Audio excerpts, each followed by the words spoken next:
Hey everybody, it's GolemLex, and welcome back to some more Magic Arena, and today we're going to be playing a quick draft of Khans of Tarkir. It's going to be another one of those quick drafts with the emphasis on quick, where we're going to speed through the draft and the gameplay today, hopefully get this all done in less than an hour, because my recording session completely exploded. The first draft that I did was really fun, got a cool 5-color deck going, but the file corrupted, so that draft is never going to get uploaded to YouTube, so I'm really sad about that, really unhappy with that. It was like a 2-hour recording session, and I thought it was a really cool deck, but it is what it is. Things happen, files corrupt, and in trying to save the corrupted file, it just ended up getting permanently deleted off my computer, so that was a super disappointing start to the day. Hopefully we can change things around and at least have some fun in this second draft of the day, which will be the one going up on YouTube. We've got a blood-soaked champion here for a really solid start to this draft. If we want to go aggressive, this is ideal in black-white warriors. That's where it's the best, but any aggressive deck is going to make great use of this, and I'm happy to start with the champion, competing mainly with a Hordeling Outburst or the Great Morph of the Efreet Weapon Master. But we're just going to start right off the bat with aggro with Blood-Soaked Champion. For pack 1, pick 2, Mardu Skull Hunter is a great follow-up to the Blood-Soaked Champion because it fits really well in the same kind of decks. Dead Drop's really nice, it's a ton of mana, but if it's like your only delve card, making your opponent sack 2 creatures is pretty nuts. And Mistfire Weaver is a pretty nice flexible morph, but starting in black means the only place that the Mistfire Weaver would go is Sultai, black, blue, green, since these are enemy-colored spells, so it's a little awkward for that reason. So really just Skull Hunter or Dead Drop. I'm going to go for the Dead Drop and hope we can get the Skull Hunter to come back. I'm not really sure how the bots draft this format so far, but I guess we'll find out soon enough. Pack 1, pick 3, Sandstep Citadel is a nice flexible tri-land. Helps us get black-white mana for if we're going black-white-red, or there's another black-white color pair, right? I guess this helps with black, white, red. Oh yeah, black, white, green. I'm looking right at it. Black, white, red, black, white, green, or green, black, blue. There's a lot of decks that this can help us with, and because we're already in one of those 3 colors, it's almost definitely going to help fixing-wise. So we'll just take a Sandstep Citadel over mainly a Jeskai Charm, but obviously Jeskai Charm is pretty far away from a couple black spells. Pick 4 now, we've got Merrick Nightblade, which is fine but really slow. Sultai Scavenger's nice when it's the only morph in your deck. Or again, the Mistfire Weaver's out of blue, but blue's an awkward place to follow up when you're starting in black. I'll take the Sultai Scavenger. I guess Bloodfell Caves would also be okay if we end up in specifically Mardu, red, white, black. Pack 1, pick 5, Disowned Ancestor is fine at triggering raid, and it has a good creature type, being a warrior, but Abzan Guide is a really, really nice body. A 4/4 lifelinker is just super beefy in this format. I'm going to take the Abzan Guide with the Sandstep Citadel, maybe start heading in that direction. Pick 6, Einok Bondkin. That's a really nice, cheap Outlast card, buffing all of your creatures with counters on them by making them first strikers. So really nice towards black, white, green, towards Abzan here. Could also take the Warname Aspirant towards Mardu, and that'd be good too, but we are 1 card deep into Abzan with a tricolor land that really helps in the color trio as well. So we'll take the Bondkin. Now we can take a Scoured Barrens over pretty much just Abomination of Gudul, which is a good morph, but it requires some blue. Pick 8 has basically nothing. Dutiful Return if we want some slow graveyard recursion, but I'll just speculate on a duel just in case, and we'll speculate on a duel again.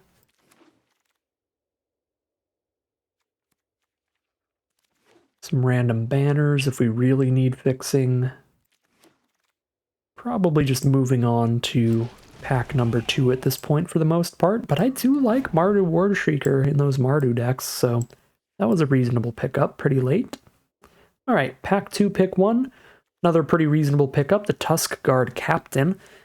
All of our creatures with +1/+1 counters on them now have Trample, so all the Outlast cards get better. The Bondkin helps out your Captain, and your Captain helps out your Bondkin. I think the Tuskguard Captain's pretty great. Arc Lightning is exceptional removal, though, out of Mardu, so there is definitely competition here. I guess technically black and white goes into Mardu or Abzan, so we're just as deep into Abzan as Mardu, right? We're one card deep into red and one card deep into green. Sure, this is black, white, green, but it still helps us fix Mardu colors by being black, white. So we're technically not any deeper into Abzan than Mardu, I would say. So we can just take the individually strongest card here, which I think is Arc Lightning by a little bit.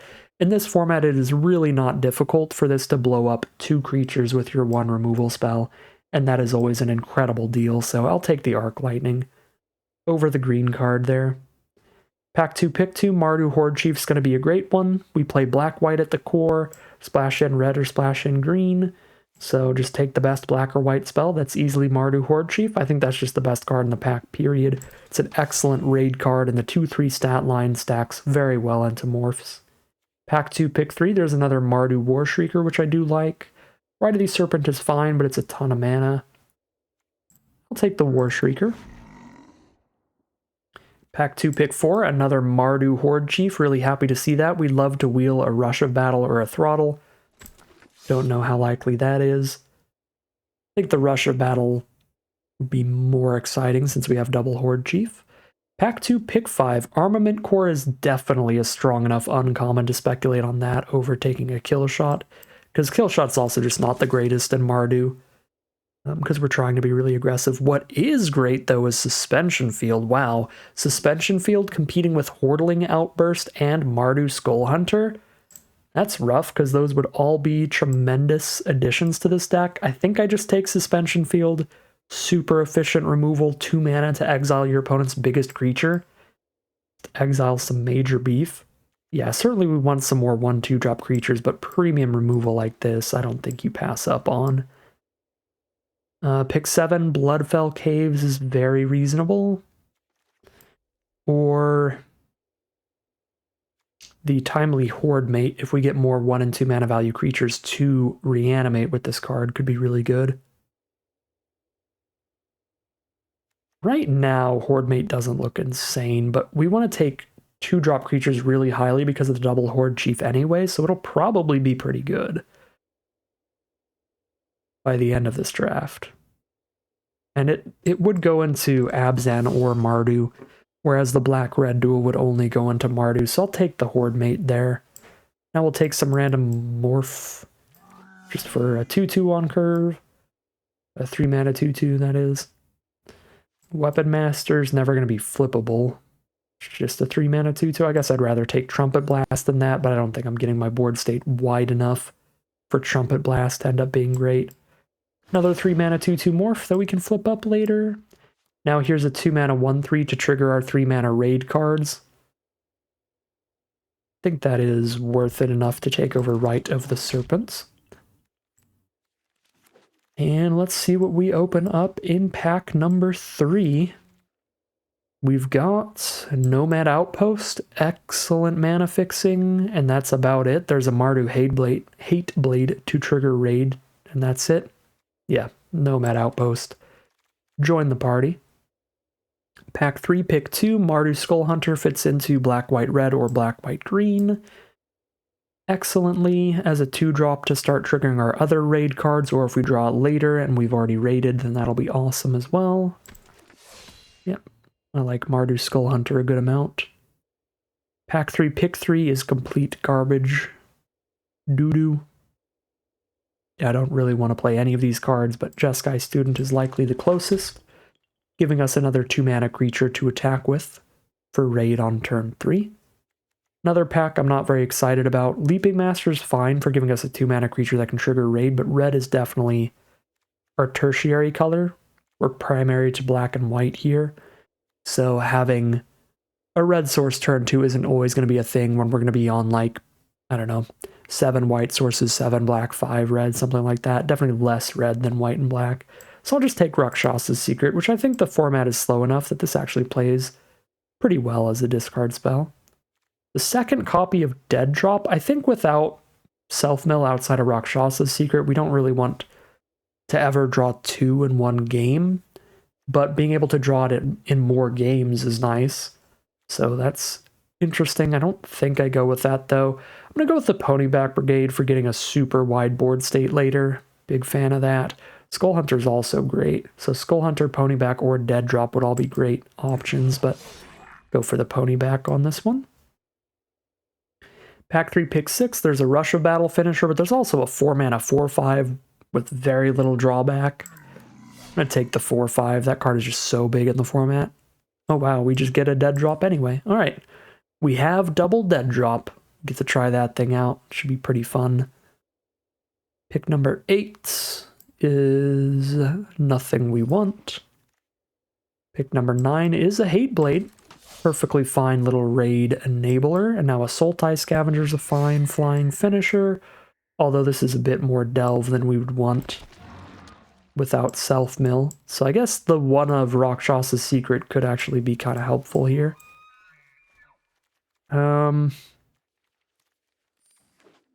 Yeah, so we just do this. This is our deck. Right here. I guess we don't have enough non-lands, so we put the Abzan guide back in probably. Because I do have one green source with Sandstep Citadel to maybe flip it at some point. But I don't want to like cast any natural green spells. Yeah, it's no matter what I put in, it's going to be some really mediocre creature. So an Abzan guide that very rarely ever flips, but when it does, it is pretty good. Is that better than just like a Dutiful Return? Or a Sidisi's Pet, or a Rotting Mastodon? I kind of feel like it is, but like just barely. It's mainly a 3-mana 2/2 in this deck, which is what War Behemoth is, Bondkin is, Ponyback is actually flipping. So I'll keep Ponyback up here, but yeah, I mean, this looks fine. This looks super reasonable to me. A little Mardu aggro pile. Auto-Suggestor's an idiot. It doesn't know how Morph cards work, so put a Forest in there, so we'll cut that for another one of our main colors. All 3 of these are white-black duels, so we've actually got 8 white sources, 8 black sources, which is pretty beautiful. As for red sources, we just have 4. So let's go like 8/8/5, and that should be really consistent. Yeah, 8/8/5 for white, black, and red. We will call it a deck here. And since I am strapped for time, we're just going to hop right into the gameplay. Alright, here we are on the play for game 1. The Secret into a Delve card's pretty cool. Skull Hunter with no raid. Slightly sad, but it is still our 2-drop creature on curve to get aggressive with when we're on the play, so that's nice. You know, we could play this out slow. Because we have Rakshas's Secret and Mardu Skull Hunter, we could go fully on the card disadvantage game plan of just ripping 3 cards out of our opponent's hand if we start things on turn 3 with Ponyback Brigade, which isn't that slow when you're on the play in this format. That could be a thing. Ponyback into Skull Hunter into Rakshas's Secret. Just rip their hand apart. Alright, start things off with a Plains and pass the turn. Our opponent is on green. They start off with a Forest. I'm going to play it super slow here. I'm going to go for the Skull Hunter Greed. Have them discard 3 cards this game. Come on, no Morph of your own. No Morph of your own. Let me hit you once. Dang. Well, maybe they won't want to trade Morphs.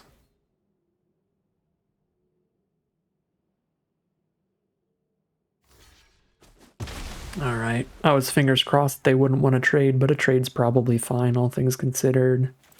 Yeah, now we get that Skull Hunter trigger.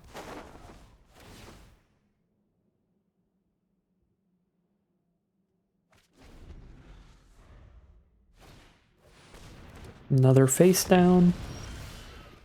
Well, 2/1's a good stat line against a 2/2 face down.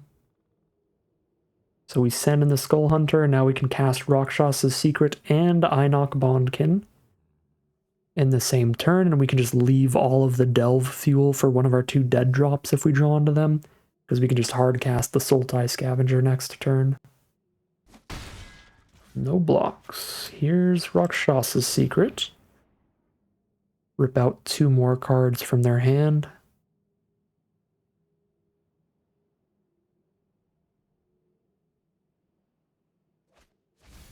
Ooh, we got a Woolly Loxodon and a Pine Walker. Let's go. That's some pretty big stuff. We milled Suspension Field Arc Lightning. RIP.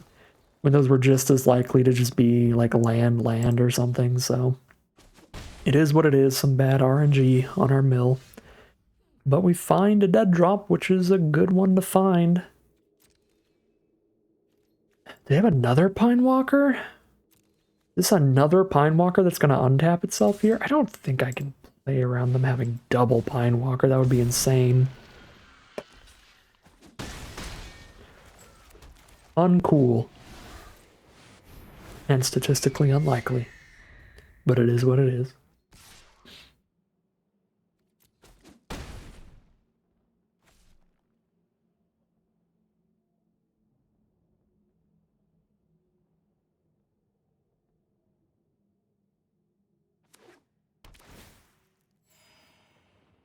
Just waiting for them to play one more creature, and then we can cast our dead drop and get another 2-for-1. Ooh, they might have a dutiful return, though. They're checking out their graveyard a little bit. Oh, no. Shambling Attendants. They're just milling some stuff. Well, exiling some stuff for the delve. Ooh, Abzan Guide that I can just hard cast? Alright, hold up, dead drop, because I'm excited. We got there. We actually cast the Abzan Guide we splashed in. That's cute. Debilitating Injury. Goodbye, Skull Hunter. Send in the squad. No blocks. Crack back and gain a ton here. Alpine Grizzly. Well, dead drop just got significantly weaker. Although if they sack the Grizzly, they've got nothing good to block the Abzan Guide with.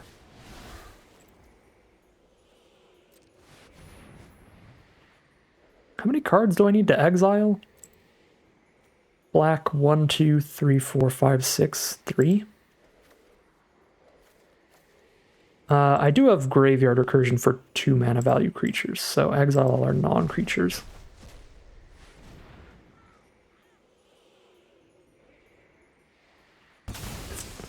Alright, so force them to sack the Grizzly so we can start lifelinking in. They have to just hold the Pine Walker up against the Abzan Guide. Yep. Just get there with a Sultai Scavenger, 2 more swings and we're golden. There's a Smoke Teller, which is not going to do it for our opponent. There's a Horde Chief for us, which is a great draw. Drop that down, pass from here, see what their last draw of the game is.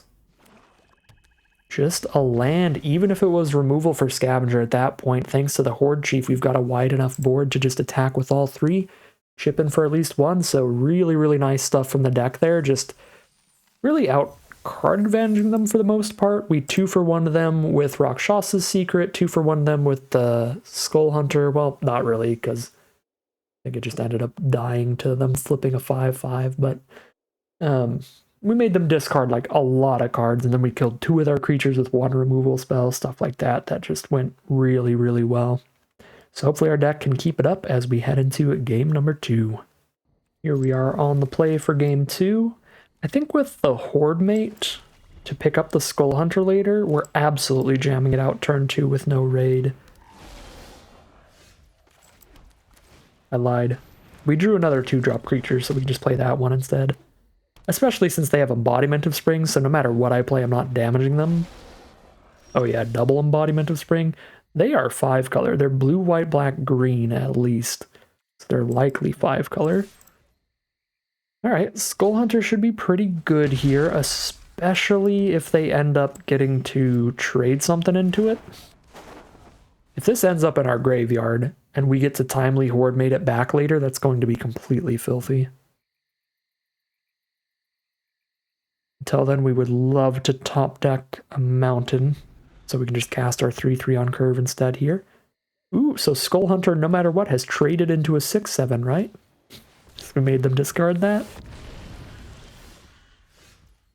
Please trade your Morph for my Skull Hunter. I would appreciate it, but they're probably just going to soak up the damage. That is the play. They're going to soak up the damage. Cool. Einok Bondkin is our play then. Just start juicing that up every turn. Ooh, they've got 5 colors now. They have a blue source, a black-white source, a green source, and a red source. They can't use all 5 colors of mana in one turn right now. But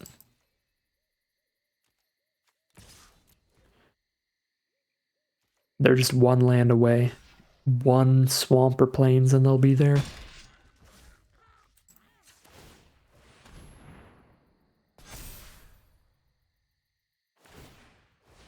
Alright, they are going to crack the embodiment of spring. And it's going to be another forest for them, so they have double green.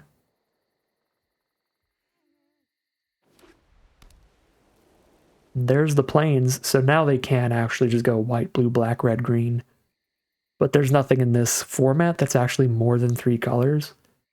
It just means they can cast any spells from any clan. But there's no like actual 5-color payoff like there have been in some other formats. The payoff is just that you get access to all the different powerful multicolored cards in whatever colors you want. Would you like to eat my Mardu Skull Hunter with your Morph? Yes. Do it. Yes.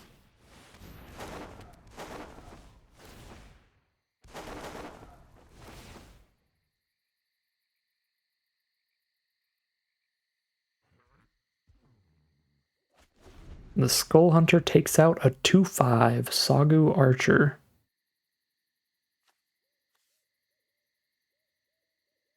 I don't even know how I highlighted the Woolly Locks on. I guess if I just move to the left. Oh yeah, you can hit the very edge of the cards underneath it. That's so adorable. Yeah, there's a Woolly Loxodon, Embodiment of Spring in there.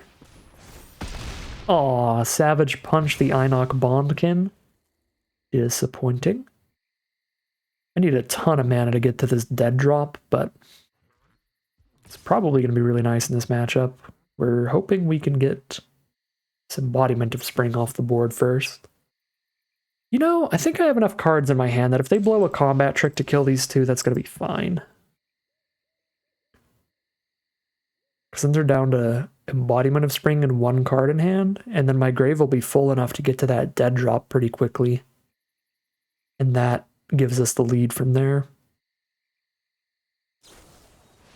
Swift Kick. Okay, sure. Yeah, we still kill the rider then. So this plays super fine. Cool. They're down to a single Embodiment of Spring. I am still not at dead drop mana, even with all that in grave. So a little tempted to not delve the Scavenger out, but I don't know, this is probably wrong and greedy, but I'm going to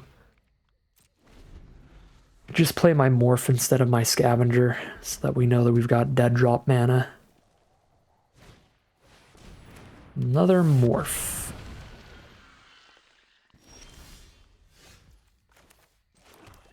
Let's see what happens here. I'm not going to dead drop until that Embodiment of Spring is gone, which is another thing that's probably just extra greedy. But I know I can get this Embodiment off the board this turn, or I'm pretty confident I can. Okay, I guess we don't get the Embodiment off the board. But now we know what the other Morph is, and they can't bounce a creature later. Oh, send a message with the Embodiment. Hit me with the O3. Alright.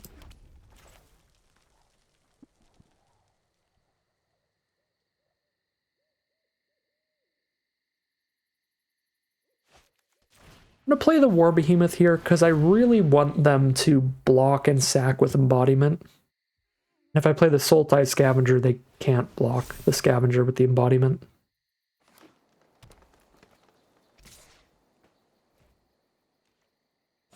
Yeah, we really want to be able to kill that Battle Priest with this dead drop. If we can't do it this turn, if they don't let us kill the embodiment, we can play War Shrieker and Scavenger instead. But if they let us kill embodiment, that is just like, we just win, basically, here. It looks like they have let us do that. If I do this, I still have a black 1, 2, 3, 4, 5, 6. So I'd exile 3 from grave. I've got 4 in grave. Yeah, that's worth it.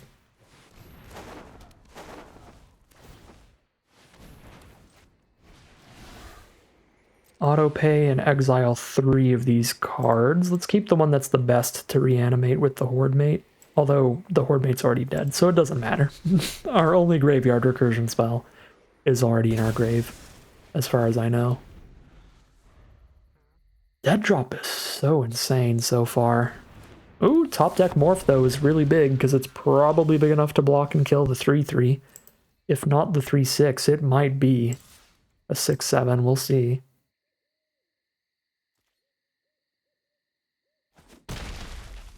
Actually get a hit in. Let's go. Let's go, War Behemoth.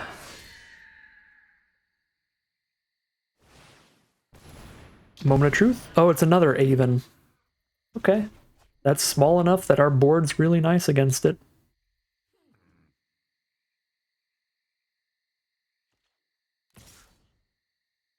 They're gonna send in. Are they going for raid? Well, I guess they just don't have profitable blocks with it.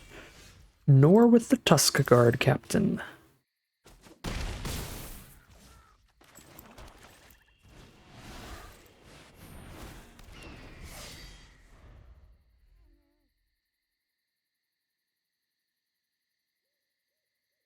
So we're favored on board, but we are losing the top deck war right now. We've hit land, they've hit Ice Feather Aven Tusk Guard Captain. We'll see what this draw is.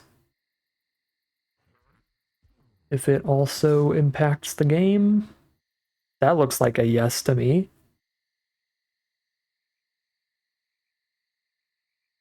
So it's gotta be, what, like +3/+3 trample or something? Or it's like a raid card. They are 5 colors. They might just need to attack to get their thing going. Kind of hate this, but I'm going for the block in case it's raid. It looks like it is. It's Timely Horde Mate. Well, that block was exceptional for us. They just pick up the Aven again then? This would have been so much worse if we didn't block. A decent called shot this time around. Yeah. Springs back to Aven. There's a Krumar Bondkin. We're on an attack all kind of board still. 12-12 here. We've got the initiative, the aggressive position, that is, not the literal initiative mechanic that they made.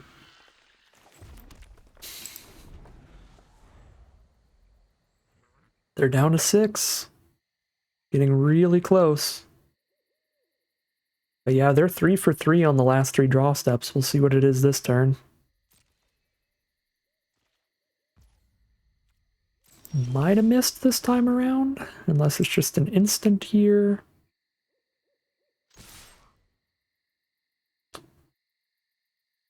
Yeah, they already killed our 3/3, so everything else does attack into the Tusk Guard Captain.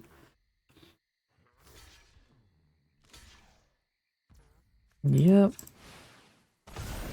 See what that draws? Just a land. They missed this time around, which is huge. And I guess we don't know that it's just a land, but they chose not to cast it during their turn, and they didn't cast anything against our big combat, so I imagine they missed with a land there, and probably another miss in the end. So that does bring us to 2-0 now as we head into game number 3. Big overperformer to dead drop for sure. Here we are for game 3 on the draw with some beautiful mana. Nomad Outpost, Scoured Barrens, and a Mountain. Do whatever we want with this mana. Our opponent is going to start off with a Rugged Highlands tapped, so they're on red and green. Red, green, blue, so Teamer it is. If not more colors, we've seen a lot of 4 to 5 color opponents. Let's get this Bondkin out. Go ahead and give it first strike next turn while playing a tapped land, so that it's pretty likely to be able to attack in and trigger our raid on turn 4 without being at risk of dying. Well, this is not great, because now if they just play any creature, basically any creature, then the Bondkin will still be at risk of dying on its attack next turn, but at least I could choose whatever I want to kill. But like right now, I can first strike away these and the Bondkin won't die, but if they play just another 2/2 and they block with all 3, then I can't kill all of them. Alright, they don't play any creatures, so they're probably going to shoot the Bondkin. Hopefully they don't do that until after combat. But if they have instant speed removal that can kill it before it declares an attack, then they probably would, just to potentially stop raid. Okay, well they definitely have a non-counterspell instant because they're thinking a lot here. It could be the Morph, if it's one of the cheaper, dorkier Morphs. But I'm hoping it's instant speed card draw removal and they don't like also have Disdainful Stroke here for the Saddle Brute. Trap Essence. Ooh, that's really gross. Counter a creature and get 2 +1/+1 counters. That is a tremendously good tempo counterspell. Yikes. Alright, so... Oh, it was a 3-mana Morph as well. Wow, well that's just game.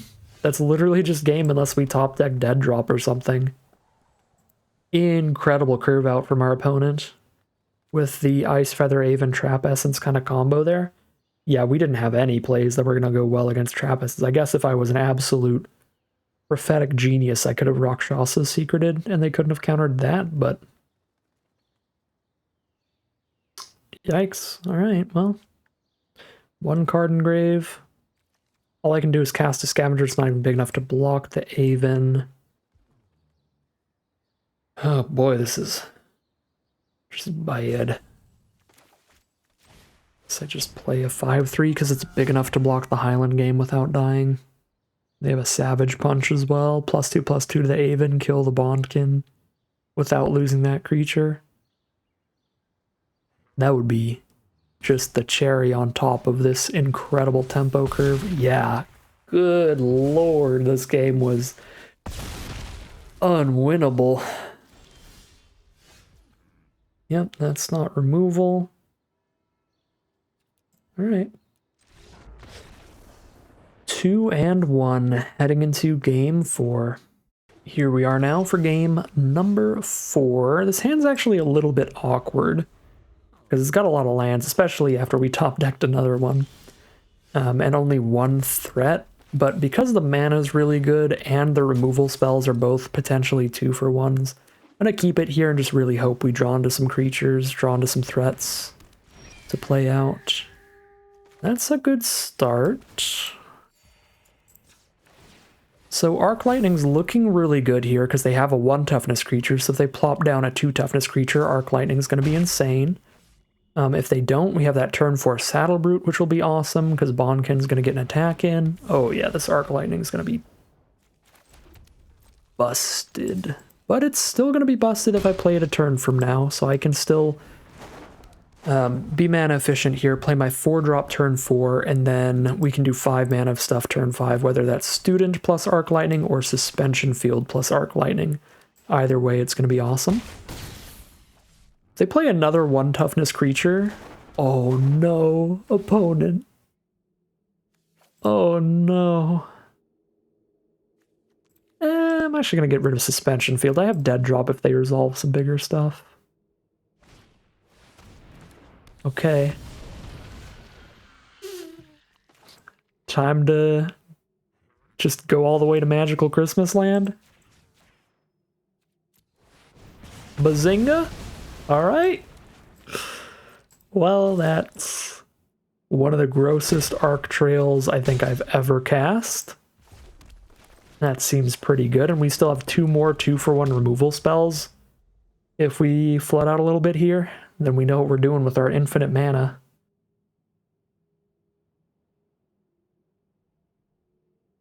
I'm at 7 out of 10 mana for these right now, so I can't cast them until some more stuff dies, but 5 mana. This could be the 4/5. So I think I just attack with the Saddle Brute, because if it's the 4/5, they'll bounce off each other. If it's the 5/3, they'll trade. Okay, Blinding Spray, draw a card, fair enough.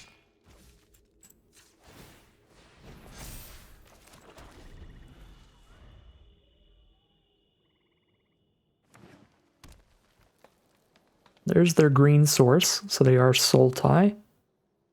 This looks like, I don't know, a delve removal spell. Is this their own dead drop? No, Treasure Cruise. Draw some cards. It's very nice here. Good old 3 for 1. Okay. Well, they don't have the mana to flip the Morph now, so now I know I can just send in these two. That should be really good. They're forced into just like chump if they want to stop all the damage, otherwise they just take a bunch. Alright, they take a bunch. They're all the way down to 2. We drop down our blood-soaked champion. First time we've gotten to play our rare. I don't know if it's going to affect this game at all, but we'll see. Rakshasa Death Dealer, a regenerating blocker that can also get buffed up. A Sultai banner. Ponyback Brigade is the draw, and we have the mana to just cast that. They're at 2 life. If we attack with everybody, we put them to 1, and we eat 1 or 2 of their creatures. They can definitely find some kills on our creatures, but that'll just fuel our double dead drops, so I think it's fine if some of our creatures die here. Oh, they're over it. Alright, fair enough. Just let the first strike hit them. Finish that game up, and we are 3-1, heading into game number 5. Alright, here we are for game 5. Start with a Skull Hunter and just start morphing things if we draw into any land, I guess. We draw into specifically a white source, we get to start with students so we can raid the Skull Hunter. Ooh, I don't think I've ever seen these sleeves. Interesting, that's a Bant soldier. It's pretty cool. I really want Shards of Alara on Arena now. Shards of Alara was the original Khans of Tarkir. That was the Shards set. So it had Bants, which was blue, white, green, Naya, which was red, green, white, Jund, which was red, green, black, Grixis, which was black, red, blue, and Esper, which was white, blue, black. It had all the allied colored shards instead of the enemy color wedges that we see on Tarkir. There's the white source. 1 turn off, but still pretty good timing here. Let's play the Morph that we can't really flip, and we can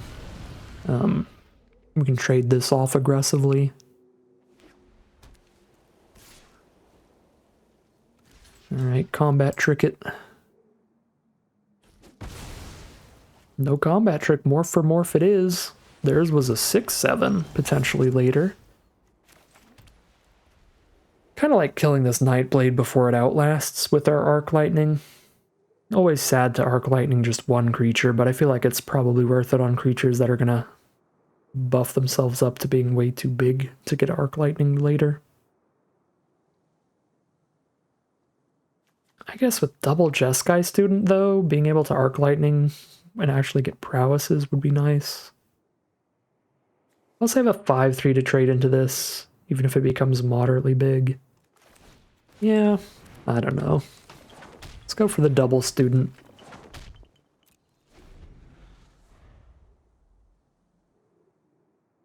Just really hope they don't play like an Armament Core. But then I would have had to kill like every creature they play all game to stop Armament Core from going wild. Alright, tap the Nightblade. No Arc Trail on the Nightblade, but it's tapped from blocking. Ooh! Alright, we found a better card to kill. Giving all of their creatures with +1/+1 counters flying is just a little bit more scary than giving them all Death Touch. Because they're already going to be big enough to kill the majority of our cards. So we actually, by waiting, did find a better target for the Arc Lightning and got some prowess damage in. So that's fine.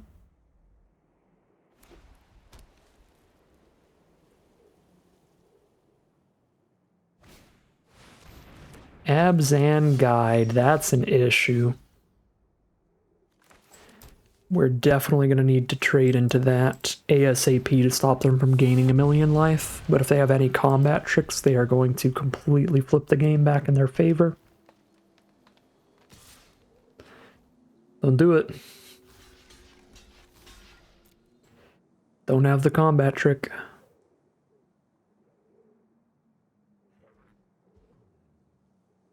Oh, they've got the combat trick. Ooh, that's so gross. It's the feat of resistance too.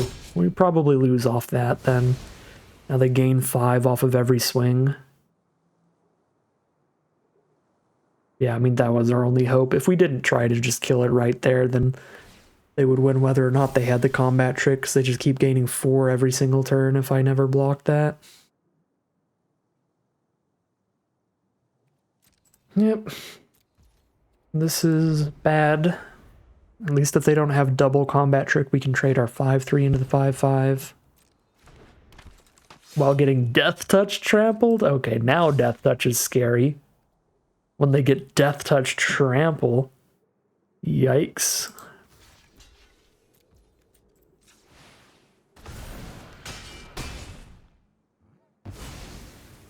Death Touch trample just means that they hit us for 1 and everything else. Or they hit the creature for 1 and everything else tramples over it. That was probably the best draw in our entire deck. Let's see, 1, 2, 3, 4, 5. We need to exile 4 cards for this. We have a Timely Horde Mate, so exile all the cards that are not good to reanimate off of Horde Mate. And there we go. Dead Drop could stabilize us. Our opponent definitely has the life total lead still, but yeah, no creatures to no creatures. What a draw for us. My lord.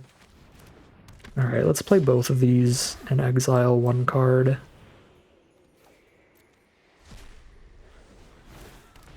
To do that,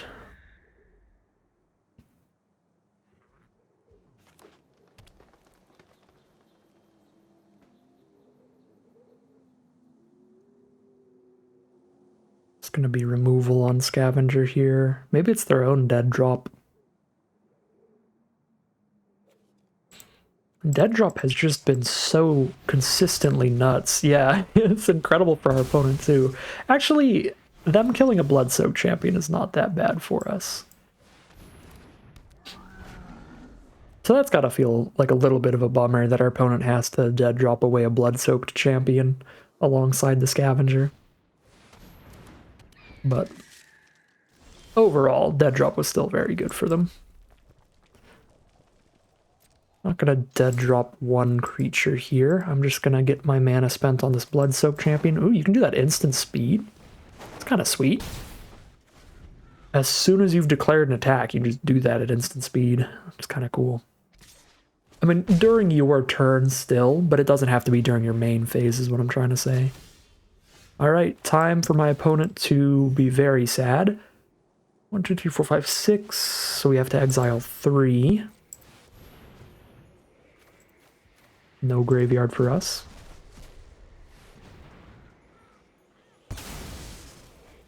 Yep. Double dead drop it up. Mardu Hateblade, not incredible here, but the Death Touch does mean it's going to stay relevant. It will trade into anything. Well, it won't trade into First Strikers, but anything else. Suspension Field, goodbye, War Shrieker. Done some good work, though, I appreciate it. Even just as a Hill Giant, a 4-mana 3/3, we didn't get any mana out of it, but it's like, alright, whatever. Still dealt damage. Rakshasa Death Dealer, shoot. Is that their second one? Or is that a different round? It's a different round, somebody else had a Death Dealer. No, we've seen one of those today. Well, they've got the mana to just regenerate it or buff it over and over, so we can't do anything about that right now. I can attack with Bloodsoaked Champion so that any raid card I draw all game gets triggered. So that's pretty cool. But right now it doesn't matter, it's just spinning my wheels and dirtling around for fun. But that is a legitimately good combo for if I top deck any other raid cards. Make sure we can get a raid trigger without losing anybody. They've got 3 green sources, so they can buff this Death Dealer up to like 8 power. I mean, you got it.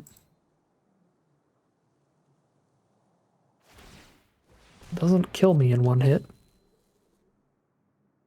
That might have been a misclick.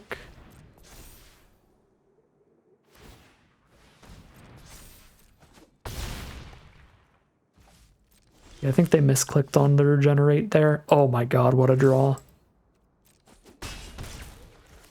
Perfect little chump blocker for the Death Dealer.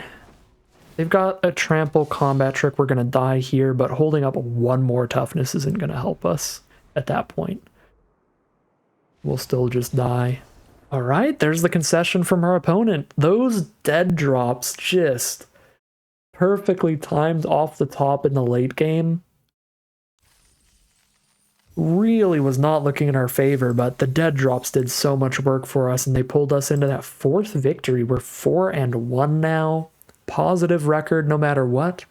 Hopefully winning a few more games, though, because you do have to win quite a bit in Quick Draft to get in the money. So we'll see if we can get there, but we are 4-1 heading into round number 6.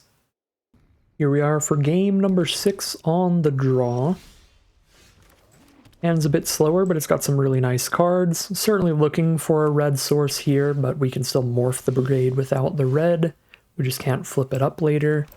Jeskai Student's a great draw. That's going to help us get that Mardu Skull Hunter raid trigger.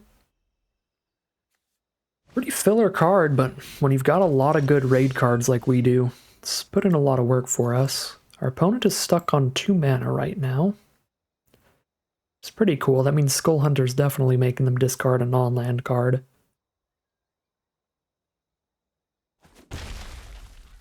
No blocks. Get that free point of damage in because they want to make sure that we don't prowess kill the Seeker of the Way. Which is fair because this card is very good. It has prowess and it gains lifelink every time you trigger the prowess. So a 3/3 lifelinker if they cast 1 non-creature spell. And obviously just bigger and bigger the more they cast. Like any other prowess card. So our Skull Hunter has gone toe-to-toe with a 6/7 and lived. Abzan Guide, actually not a bad draw with this hand. Let's offer that Skull Hunter trade. If they take the Skull Hunter trade, this is going to be nasty for them. We just cast the Horde Mate. If they don't, we just poke them for 2 and drop our own Morph. Cool. Drop our own Morph. I guess we're closer to flipping up the Abzan Guide than the Pony back, so we'll do that one. Any land lets us flip up the Abzan Guide. Opponent is on Sultai and Abzan together. Green, white, blue, and black. And Teamer, they're the full 5 color then.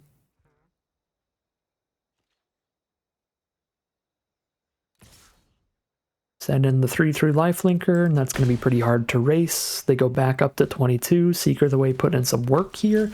And Herald of Anafen's is a gross bomb rare. Sits there spitting out 1/1s and getting beefy with the Outlast abilities. Card is great. Well, no land is not awesome here.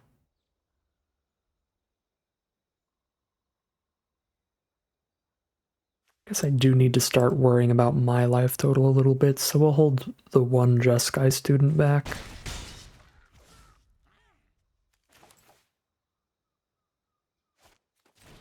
The dead drop in hand. This is our one game. Dead drop's actually gonna suck because Herald of Anafens is gonna go hard. They're just gonna sack 2 1/1 warrior tokens. Yeah, that's very disappointing. Never mind. I was gonna say with the dead drop in hand, basically any trade is pretty fine with us. Fueling the mana for that dead drop. But not when they have the Herald on board. We actually don't really care about casting this that late in the game at this point. Because killing 2 1/1s for like 10 mana total is pretty weak.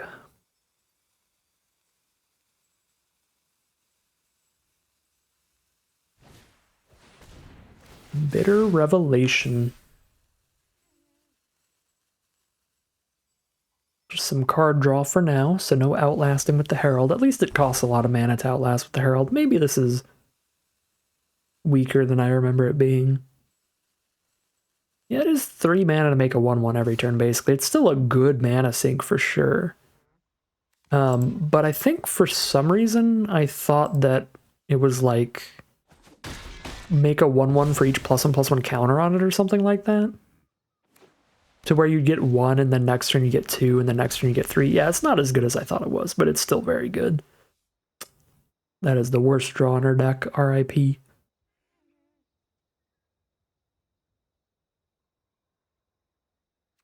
Send in the squad.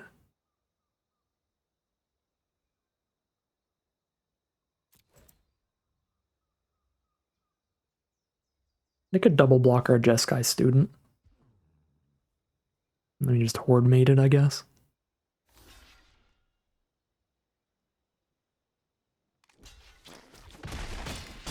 Okay, just a single block. So, Bondkin.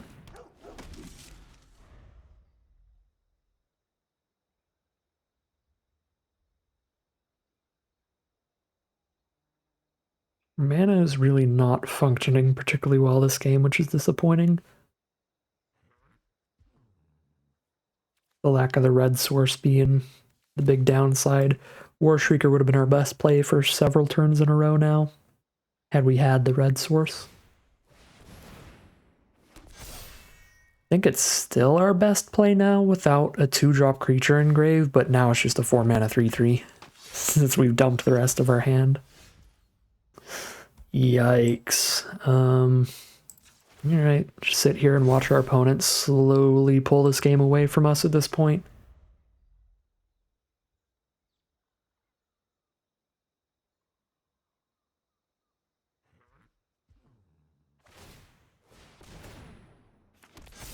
Yep. They've completely blanked one of our dead drops now. Still more potential Morph finishers. So I can flip my 4/4 lifelinker. They block it with a Morph and a 2/3. That's pretty bad for me.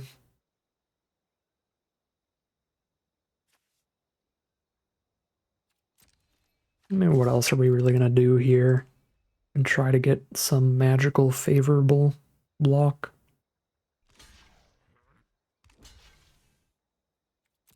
Alright, that's a favorable block. I will absolutely take that.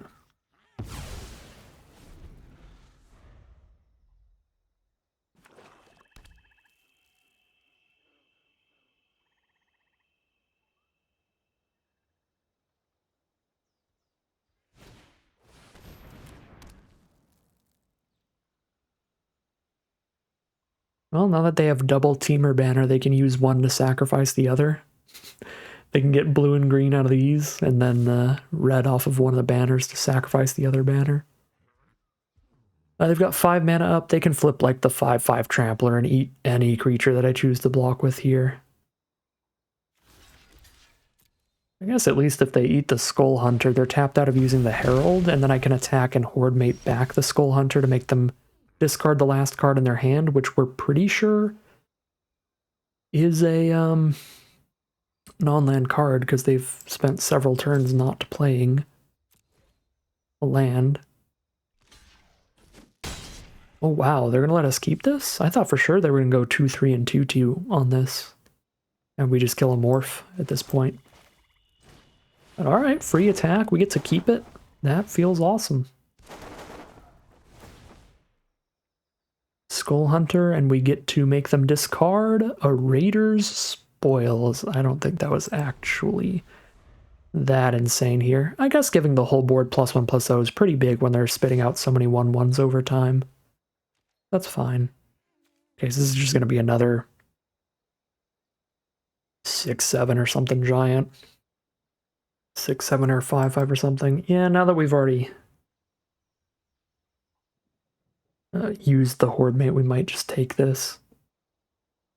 I don't know. If I block with Jeskai Student, it's going to incentivize them to dump a bunch of mana into that instead of making a 1/1, which would be way better for our dead drops. Yeah, no, I played that out wrong.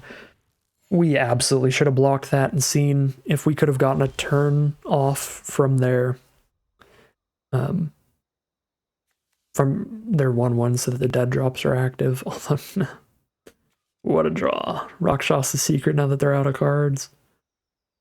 Do I still cast that just to put 3 cards in my grave for these dead drops? Weirdly enough, like, probably.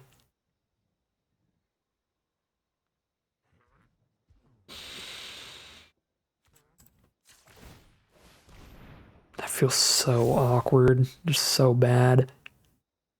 Because, like, the dead drops still just aren't going to be good now because we let them get another turn of Herald here.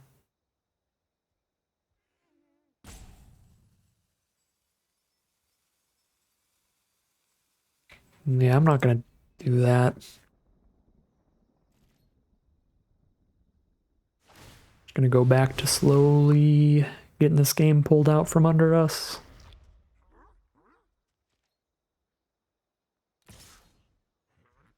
Yep.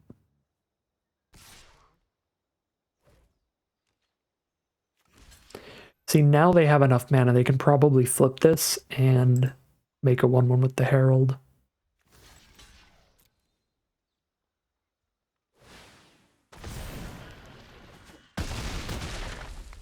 Let's see. Play a land? Yep. God dang it. I wish that wasn't a land, because then we could have Rakshasa Secreted them so hard. Well, Rakshasa Secret 1 card, which is also a land. Oof. Draw a Death Toucher, which helps a bit. I need to hold up the black mana for that, though. But now it's just Herald of Anafen's game. What I thought earlier when I thought the card was better, but it's still really good when we get to the top deck war. Still absolutely wins. Where are the mountains? We're 21 cards in? Just now remembering that these 2 War Shriekers have just been sitting here being depressed all game. It's like, come on, let me shriek. Let me shriek, please. No, I can't. We're not hanging out in the mountains right now.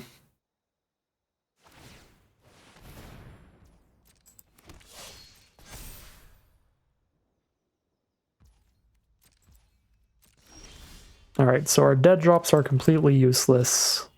Even when we get a red source, it's just gonna give us a 3/3. We don't have anything that's gonna get through a board stall of this level later in the game. Because they're spitting out another 1/1 every single turn, so we can't like get a wider board state than them and then give +2/+1 to the whole board. So I'm gonna go ahead and scoop them up at this point. They've got this board state on lock. Yeah, no combination of our cards. The only thing would be maybe drawing our 3/3 flyers. But I just don't have time to grind out another 10 turns on the 1% chance that we draw both of our flyers and they draw none of their removal.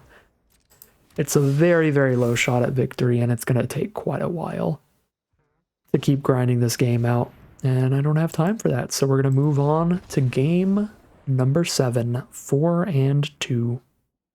Here we are for game number 7. Really sad that our black source is a tap land and we're on the draw. If only one of those two things were the case, I think this hand would still be pretty good. If we were on the play and we had an untapped black source, I'd be like, this hand's perfect. Triple discard by turn 3. But yeah, being on the draw, starting with a tap land, not playing our 1-drop till turn 3, it's going to be really awkward, but the mana's still good enough that this is definitely not a mulligan. The thing, it's just so disappointing because the hand's just so close to being incredible, but just not quite there.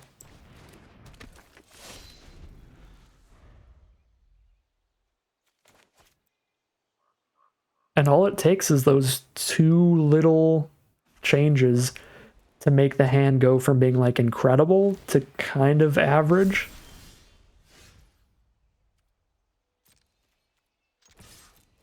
Okay, now I kind of want to curve out with the Horde Chief since we drew into that. Get all the power on board as quickly as possible. Horde Chief into Saddle Brute now.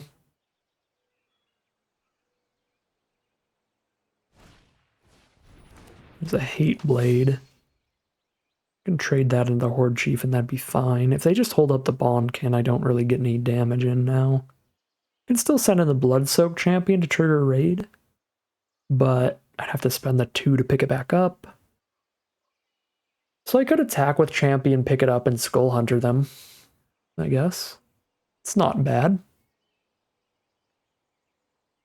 Probably rather do that than Rakshas's Secret.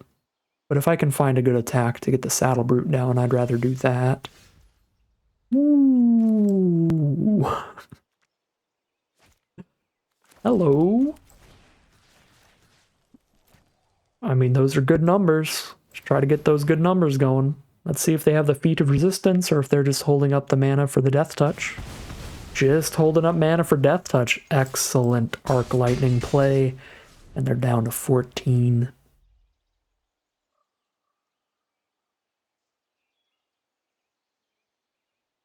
Arc Lightning has been phenomenal. We've killed 3 1-toughness creatures with it. We've killed a 1-toughness and a 2-toughness creature. And we've killed a 3-toughness creature. We've just done the whole trifecta of all the good things you can do with Arc Lightning. I guess Skull Hunter plus Secret would be more mana efficient, but this impacts the board more, which I think is more important with them at 9 life at this point.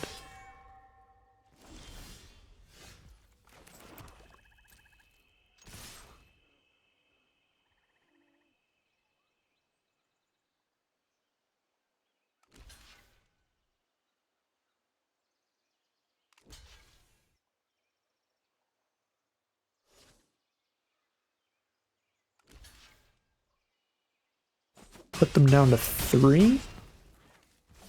Looking good. Let's just rip their hand apart. Still stuck on 3 mana over there, so they couldn't board wipe us next turn, even if they have one in their deck. 5 mana is the cheapest board wipe in the format. There's the uncommon, a green, a black, and 3 for -2/-2 to everybody.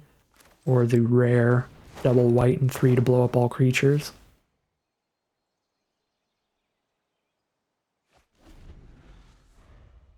Oh, they had a Zergo. That's going to be real disappointing for our opponent. That's such a cool card to have. They had it in the opener probably as well, and they just didn't draw land 4 or 5. Okay, well, we will take that. We are 5-2 now. Very positive record, but still not in the money, technically, until 1 more wins. Let's see if we can't at least get a 6th win in here as we head into game number 8. Here we are for game 8. I don't think we can keep the mono white hand. I guess Student into a 2/2 into a Horde Mate is a curve. This is greedy, but I'm going to keep it. Like, we can cast everything but Arc Lightning in the hand. But we're never going to flip this Abzan Guide. Which I guess, like, we made our peace with that when we put it in the deck. We've just been casting and flipping it an abnormal amount. Which has given me unreasonable expectations for when I have the Abzan Guide in hand. Okay, so we're going to War Behemoth instead now. Oh, are these the Jurassic Parklands? Yeah, that's so cool. Oh, what a good draw. Horde Chief is so good against 2/1s like Skull Hunter. And also just like the best turn 3 play in the format, at common at least. Abzan from our opponent, green, white, and black. There's their own Horde Chief, but they couldn't get the attack trigger off because we established our excellent blocks. And speaking of establishing excellent blocks, I don't think we get any damage in by attacking anymore. I guess they only kill Student if they double block. They only kill Horde Chief if they double block. So attacking with these two gets 1 point of damage in. I mean, I guess Horde Chief trades down into Skull Hunter and we poke for 1. Ooh, or they play around combat tricks and we just get all the damage in. Cool with that. So now they can get their own raid.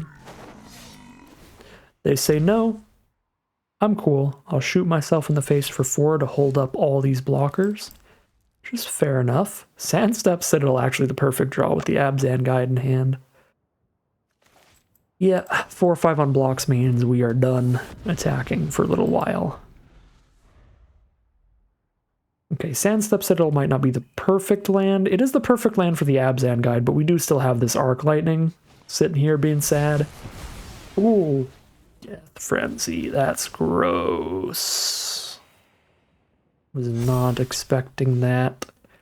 And maybe should have been. That's so sad. My 2 Morph friends, I guess it was a 2 for 2. They spent Death Frenzy and Skull Hunter to kill Morph and Morph. We lost a 1/1, but that was pooped out of our Horde Chief, and theirs didn't poop anything out, so it was kind of just a 2 for 2. I'm still disappointed, though.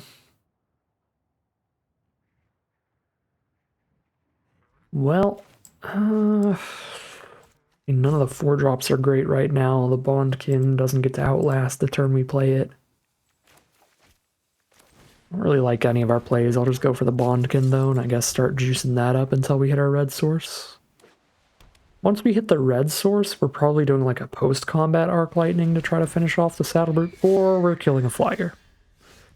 Now we're just killing a Flyer. Yeah, because now I have a Hate Blade to deal with the Saddle Brute on the ground. Sure. Keep juicing up a Bondkin, keep the Hate Blade up to stop the Saddle Brute, and look for the red source to kill the Flyer. To stabilize the game. Chief of the Scale doesn't... Oh no, it does! Sultai Scavenger's a warrior. Oh no, the strongest ascendancy in the format. That's probably game ending. They get a counter on all their creatures, and even if I kill any of them, they get 1/1 flyers to just come out of them. Yeah, that's so nasty. Could Death Touch trade into Horde Chief, but I want to leave this on board to disincentivize them from attacking with the Saddle Brute. Alright, I think we're just getting Abzan Ascendancy'd here. I don't think we break through that thing. We kill any of their creatures and they get 1/1 flyers now. Already can't attack in.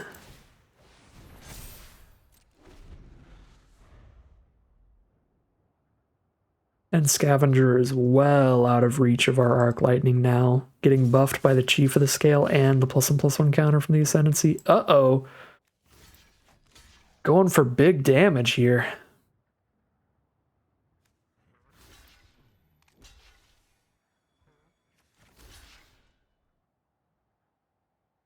Four, 5, 6, 7, 8, 9, 10. They're at 16, 4, 5, 6, 7 on the crackback. It doesn't matter. They're going to have another blocker up too, even if they drew nothing. This isn't going to work out. Let's just see what they drew, I guess. Oh, this Ascendancy is so good.